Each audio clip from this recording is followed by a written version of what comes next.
And certain emotions, they're just not allowed to be felt. Certain No. things are unacceptable. And I think that's why I really liked it when you had said CPTSD is kind of like a cork. And Yeah. maybe you could expand on that. Well, right, right. And so, you know, Mate describes psychological trauma as lacking an empathetic witness, right? And so we don't have empathy in our lives. And so anytime we display vulnerability or speak authentically, that comes from outside of the narcissist's delusional fantasy world. Anything that comes from outside of their fantasy world will trigger them. And so our real emotions trigger them. And so what that does is it puts this cork on our authentic self where Mm. everything gets filtered through, we'll call it like a filter maybe.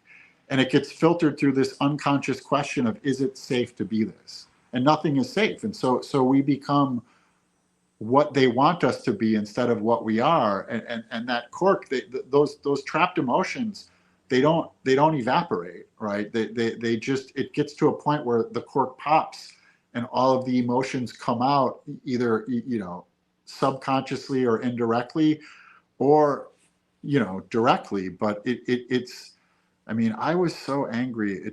I'm just happy to be alive.